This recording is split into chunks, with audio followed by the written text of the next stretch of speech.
until at least mid-March. So what's the real reason why these troops are occupying D.C.? Why isn't the media covering it? Here to weigh in is senior congressional correspondent at the Daily Caller, Henry Rogers. My friend Henry, good to see you. Hey, Buck. Thanks for having me, man.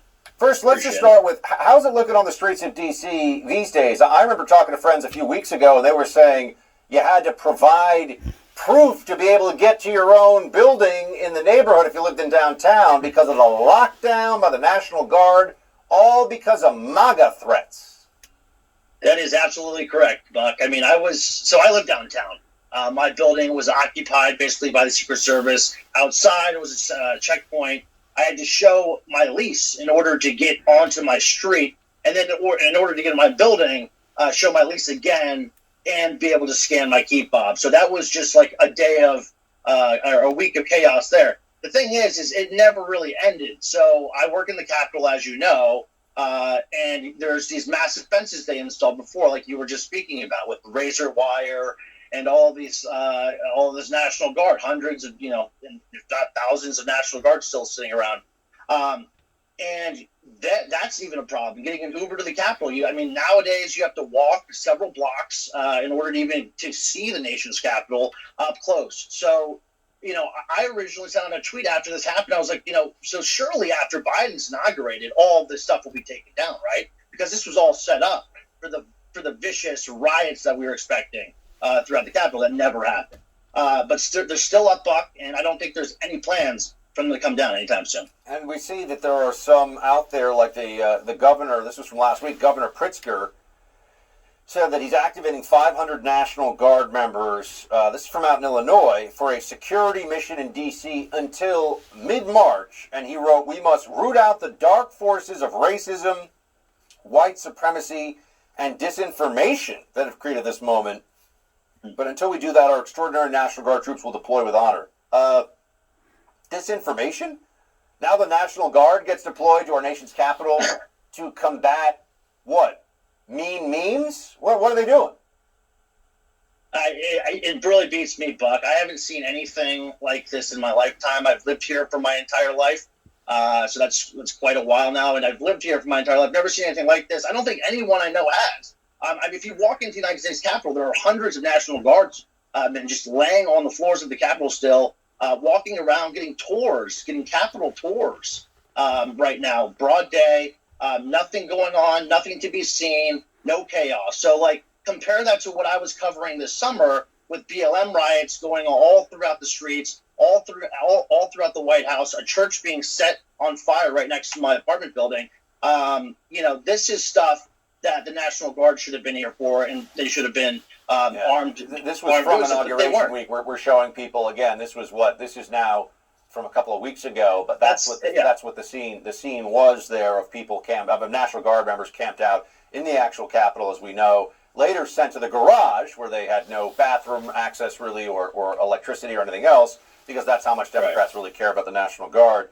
But I also want to ask, what can you tell us about the current state of a financial rescue package? We've been hearing about this. Yeah. There are supposed to be checks. Biden said, we're going to get the $2,000 checks. Now maybe it's $1,400 or it's another number. Where does that negotiation stand? I'm seeing all the stuff from Biden about the executive orders, but Congressman, you're the congressional correspondent for the Caller. Are they actually going to do their job and get some money to people that are suffering because of all the lockdowns?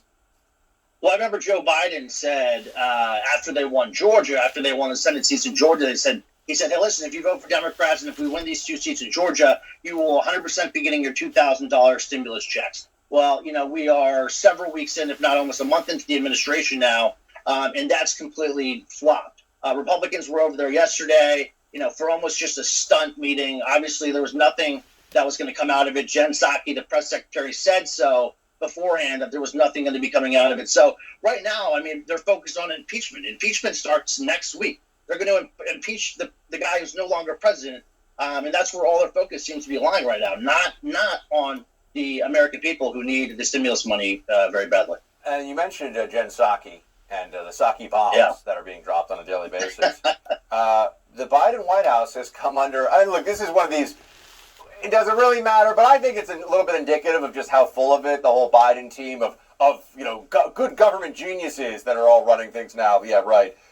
They've come under fire because there's a claim out there, I believe, from Jen Palmieri over at ABC News that there's some screening of White House press briefing questions going on beforehand. Here we have, our goal is to make the daily briefing as useful as possible. This is from the White House.